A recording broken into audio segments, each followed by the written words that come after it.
I'm Amber. Welcome back to my channel. Today we are reviewing Turning Red. And yeah, let's just get into the video. This movie, I watched it a total of 2 times just because, like, for me, like, Pixar movies and, like, Disney movies, like, have been coming out so quickly with Disney Plus and everything, and I'm like working and not knowing what's going on in the world because I've been so busy with school and everything and trying to keep track of everything. Um, and I didn't even know this film was coming out. And then I work at a school, and one of my students was like, "Are you gonna see Turning Red, Miss Amber?" And I'm like, "I have no clue what that is." And then we passed a billboard, and my sister explained to me what it's about, and I was like, not sure because at least in my opinion, because Disney and Pixar have been releasing movies so quickly, um, I don't know if that has to do with the fact that I'm gonna say this, but like not all of them have been my favorite. I don't know if it's because they're coming out so quickly, or like they're just it's not that they're not good. They're good. Like if you watch my Encanto review, like it was right after watching it, I have since been surrounded by it, um, and now have different feelings.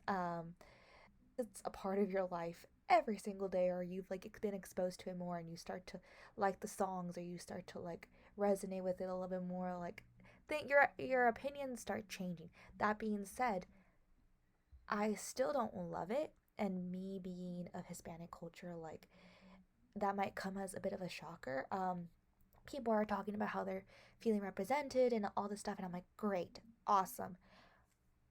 It's not that I don't feel represented. I just don't feel like the movie captured everything that it could have and was everything that it could have been. Visually beautiful. I felt like it was I was represented at least in a lot of different aspects, just not in the overall completion of it do I feel completely fulfilled. Turning Red is basically like I love that Pixar and Disney have been like releasing a lot of movies that they are making them more relatable for people of different cultures. Like it's beautiful.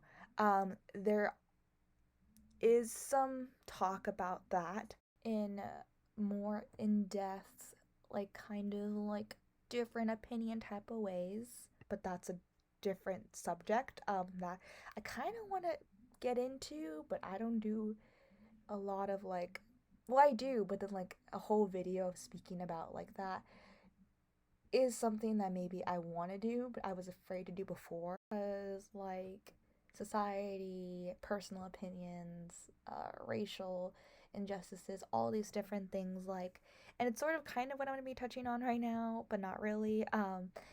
And I'm still afraid to like say this because like the internet and things can be misinterpreted and taken differently. Um, but I feel like I would want to do a whole video about like just how like Disney represents cultures and how people feel about that. Um, but yeah, that's another thing, and I think I'm gonna do it, but I'm still not sure. Um, but for me, I just didn't know if I was gonna watch this movie. Not because I thought it was going to be a bad movie. I did have my speculations with like the whole Pixar releasing things quickly thing. And I also feel like even though there has been great things with Pixar and Disney releasing movies of people of color, like I does feel rather rushed and incomplete, and I just didn't know how I was gonna feel about that type of movie.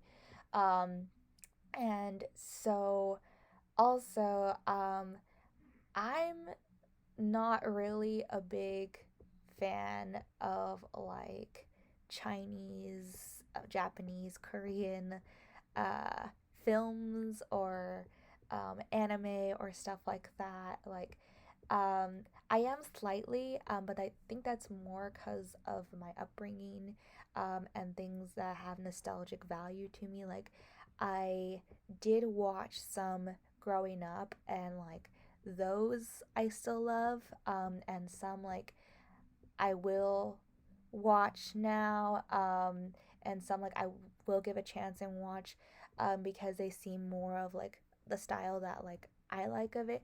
I just feel like now like it's such a big thing, and I got sucked like I think under like the weight of like I have to like it like this and that, and there was like so many like I think I had negative experiences with individuals with that because of like what I said I did like, and they were like that's not anime or this and that. I grew up with like Pokemon and Avatar, and I watched Kiki's Delivery Service and My Neighbor Totoro. Like those are like the Studio Ghibli ones are like I think like the ones that qualify as anime, like the other ones don't. And like I watched the original Teen Titans, and like those things they like no it doesn't count. Like just kind of like those experiences, and then like I felt like the pressure of like the hype of like you have to like it, and like I wasn't that big a fan of the style. And so like I don't know what you all are going to think about that, but those are just my opinions on that. Nothing against the culture, nothing against the style. It just was a me thing. And I was like, I don't know, do I watch this movie? Like, it looks really cute. It looks like a style, like the style of it that I would like. Like, I think I watch it. And the first time, and I'll talk about that later, but like, it just didn't go exactly as planned. And then I sat down, I watched it, and I did like it. There were little things I had like thoughts on, but I did like it for the most part. How I ended up watching it was my sister put it on, and I was like, okay, and like I watched it, and then some like family ended up coming, and like I just didn't end up like finishing it or really watching it. And so then like I watched it on my own because that little section intrigued me. It was already sort of intriguing me. I'm also like in the phase of my life where I'm like, Amber, you got to give things more of a chance. So like I said, I ended up liking it. Um but like I also like was at a crossroads of like okay, this is what happened with that. There's a reason why I watched it again and everything. I didn't finish watching it. But like, should I give movies like a second chance before like I end up filming a review? Like, if I'm not like too keen on them. Um, but like, then that's not my initial thoughts. Like, I don't know, figuring that out. There are like some movies where like if I watch it again or I'm like exposed to it differently, like my thoughts on it like just tweak a little bit. Like Encanto, like it just a little bit. Like so it's not like it's still my initial thoughts. Like, it's not worth like watching it again then filming the video. I'm not an English major anymore, but I was. I'm now an education major. But when I was an English major, it was like everything like had a beginning, middle, and focused on plot elements, character development, and like I loved reading, and that was very ingrained in me. And so of course I wanted everything to like make sense, you know? I'm also just like the type of person who like likes a happy ending, especially like in a kids movie. And I just feel like lately I've just been too critical on all that. There are so many things that like I feel like yes, they should do that, but then like at the same time like I'm just like don't be critical. Just relax. Breathe. And then if we need to be, we can with what we should. So yeah. So now let's get into the synopsis of the movie. Basically, it's about a young girl named Mei. She is 13 years old. And she is like so sure of herself, but at the same time, so not sure of herself. She's like sure of one aspect of herself, the aspect that she like hides from her mother. And then the other aspect, it's like kind of like she was raised and it's her upbringing and stuff. But then she also loves that part of her too. And like she doesn't think that there's a way to mesh those two worlds because they are two completely opposite worlds, and who she is at school and with her friends as opposed to who she is with her mom. Mom believes her, doesn't think that she can do anything wrong, and even when she does do wrong she blames other people. Her friends, she's very like loosey goosey, she has fun, you know, she's a teenager, she likes boys and this and that. I think it was very, it emphasized the whole like liking boys and like stuff, like maybe a little too much, but like it worked for the movie. um and one day her mom embarrasses her way too much, and in their family's culture and history, their ancestor asked basically for her to become this beast like heroic creature to be able to take care of her family when the men weren't there and they were at war and they were in trouble. And then she was able to defend herself because she turned into this red panda. And now, ever since then, every female in the family, as far as I know, every female in the family turns into the red panda. And they do so at a point in their life when they are ready, and it's been the red moon and this and that. And because Mimi has been so embarrassed, it is her time, and her mom originally thinks that she's having her period, which I don't object to a period being in a Disney movie. I don't. I just felt it was overly emphasized, and it could have been not. like um like if she would have just said, oh, like, is it that time when a woman, like, if just doing that enough, like, we grew up with that, like, that's okay. But the whole, like, I brought you pads and this and that, and there was a bit of cussing, like, not cussing, but like a little bit of like the C word in here and there. Like, I was like, I don't want my kids at school watching that part, at least, because, like, and if they watch the period when I'm okay, it's fine, but like, they're gonna have a lot of questions, and it's fine, but like, people raise their kids in different ways, and there's such a thing as too much, and they're not ready to learn certain things. But yes, I understand, you need to teach your kids and all that stuff. So it's like, but yeah, so she wakes up the next morning, she turns into this red panda, and she finds out that she can only like be human again with like red hair because it like represents the panda.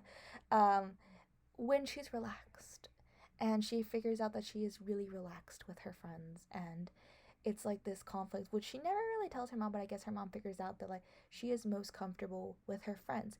That being said, the whole like she is most comfortable like with her friends, loves them more than her mom kind of thing, like, it's a teenage thing, I get it. But like, we can't pretend that everything this little girl is doing like at 13 is right, like, as well. Like, like, there's certain things where I'm like, no, like, I'm all about you being independent, figuring yourself out, and standing up to your mom and explaining. But it's like, she needs to be your mom too, and like, she can't just let you do whatever you want, like, type of thing. She like, it's like, my panda, my, like, my body, my rules, and it's just like, yes, yes, but you were still 13. It's not that like you're 13 and you just grow up, like, but I think this movie was like, you're 13, you grow up, and it's just like, no. Self-empowerment, female empowerment, but like, I wanted it to be a little bit more like, do you know how Brave is? Like, how it's like they were both wrong and they both figured out like how to like compromise in the end. Like, I loved that. I loved, like, it's like, okay, I'm being too overprotective, I'm being too rebellious, type of thing. But yeah, and obviously she decides to keep the panda, but like, there's this whole ritual that they want to do to like take away the panda. At first she's mad about the panda, but then she ends up loving the panda, and she ends up like, it's like this whole self-love thing, like, she loves herself like through the panda. um and like, she like is using the panda also to like raise money to go see like her like favorite band, which is like, at first, like, I was like not too keen on the boy band. I was just kind of like, what is going on? Like, I'm not like a fan of the song, but like, now it's stuck in my head. It's not that I like it, just stuck in my head. And like, like, in that way, I don't think that like she was utilizing the panda in the right way and everything. But of course, like, her mom wouldn't let her. But it's like, no, that was wrong. And then like the aunts come over, and they're like trying, and the grandma comes over and trying to like counsel her on like the panda, and apparently like, I thought it was just her being like mad or anxious. Like, it's like all emotions expressed like will bring out the panda, any type of emotion. And it's so like, it was just weird when they brought up like the box of cats, and they were like, oh, it's too cute, and it was just like, okay, like, that was just kind of a thing, like, that was just okay, it was there. um and so, Yeah, and I would have liked for her to, I guess, there was growth, but then there was moments when I'm just like, oh, that could have been done a little bit differently. Like when like she like lets her friends take like the blame and stuff. That situation, like, okay, could have been a little differently. Like she just like hugged her mom. Like she could have just like put her head down. But it was like it felt like betrayal, like ultimate betrayal, and I would not have forgiven her so easily for that. That being said, like again, they're teenagers. And then I really liked how this movie was set in Canada. It was set in 2002, which I think was like a director slash producer choice. But like I think that in it being in Canada, like it like allowed for there to be diversity in the diversity, um, because there was like all these different characters from all these different backgrounds, and it really worked. And like you got to see like how every girl at that age is like sort of the same, but that's still going through their own different things. Um, and so yeah, like they were pandas, and the aunties are pandas, and at the end, the mom ended up being this huge panda. Yeah, like it was funny because like the dad was like talking, and the dad like doesn't really like talk much, but like he's just like there for comedic relief. But then like that one scene where he's like talking to his daughter and he finds the video camera, he's like, I like watching you be happy and like, you know, embracing yourself. Like he says it in his own way, but it was like aw. And then like he explains like about the mom and how like she defended him because the grandma didn't want him and everything, and now everything's good and cool and everything. But it's like, oh man, like, you know, like that I think it was a big moment, and it could have been like a bigger moment. Like she like should have had like a conversation when they were like in the other spirit world with the mom about that, because like it was like hey, like that was an important thing, like you did this, like that like makes me like so proud of you, and like what happened, like, you know, it's okay. Like she also like the mom wanted like the mom to like her, and she ended up hurting the mom. That's why the mom has like a scratch, which I don't understand. The panda ends up like, I don't know how she ended up being so big, but like the panda ended up being so big, how that scratch got on her, I don't know. I She would have tore her to shreds just saying if she had scratched her. But yeah, and then like they all turn into like pandas to save the mom, and they all end up in the spirit realm. And that was cool. That was really cool, and it was like really pretty, and like the ancestor like creeped me out a bit just because like she was just like she didn't speak, and she was just kind of like, I don't know, like it just kind of creeped me out, and I was like, okay. And then like when she like picked up like Mamie, I was just like, what is happening? like, um, but yeah, and it's funny how like the bully ends up like liking the same thing as the girls and everything. And I liked how when like Mamie found her mom, she was young, and like she was like very like upset at herself because she hurt her mom, and she kind of wanted to be this good girl, like I guess since then. And it was like, okay, this could have been a bigger moment. I just felt like it just could have been a bigger moment. And then all the ants are there, but the ants weren't looking. The ants were just like there by the portal, and then they just go through, and they're just like, I'm surprised that nobody else wanted to keep their panda. I was like, why does nobody else want to keep their panda? And then I found it funny that like they had to like have like their own like little thing, that like I thought it was all the little like coin thingies, like locket things for them, but I was like, none of them are wearing them. Nobody else is wearing them. And so like I like how like I guess like the shaman had to like grab like things that were nearby, and since they were at the concert, because Mamie ended up like after the whole ceremony, and like she was like, no, I want to be the panda, and she like ran away. She ended up at the concert, and then they had to grab whatever was there, and it was just like a bunch of random stuff. And so like those are the like, new talismans where the pandas are, and it's just like, okay, I didn't know that these things could like break and release the panda. Like if that's the case, like could you have the panda in you until like the next red moon, and then you'd be good to like do it again? Because like apparently it was going to be harder if you let the panda out again, but like for them it was just like, okay, we go through, like all right, it's fine. But for her it was like this huge struggle thing. So it was like, is it like if you already let it go, would you be okay again? Like I'm not too sure about that. But yeah, and then like in the end she ends up being like the symbol for like the temple that they take care of and everything. And oh my goodness, those dumplings, like I saw them and I'm just like, I want those dumplings. I love dumplings. I'm like, oh, when the dad was cooking, I'm just like, ooh, that looks so good. Like the last time I felt like that was when I like, watched Ponyo and they made like the ramen with the ham. I don't eat ramen anymore. Ramen actually makes me really sick because like as a college student, like at the beginning when I was doing my undergrad, I was consistently eating ramen and I loved it. And then I got sick of it because I ate too much of it, and now it's just like ramen makes me sick. Pho I like, but it was just like, oh my goodness, that's so good. And then like the egg on top of it, egg on top of anything. I'm not a big fan of eggs. Like I like them now more, a lot more than when I was a kid. But like the idea of egg on top of anything, oh, that makes me like, I love it. Um, so like looking at all this food, I'm just like, I love Chinese food. I love dumplings. I'm just like, and then there's things like I haven't tried. I'm like, oh, I don't think so. But I'm like, oh, that looks good. That looks good. Like, especially in cartoon version, it looks so good. Looks so good. But yeah. Anyway, um, so yeah, there were just like so many like familial aspects here that I really appreciated. There were so many things with the friendships that I appreciate. I was like, yeah, that resonates with me, even though I'm not of that culture. Like I can understand like that because I have my own version of it.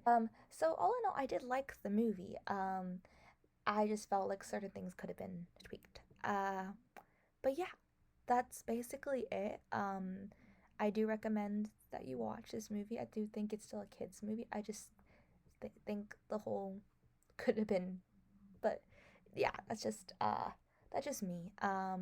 But yeah, thank you so much for watching, and I hope to see y'all real soon. Bye.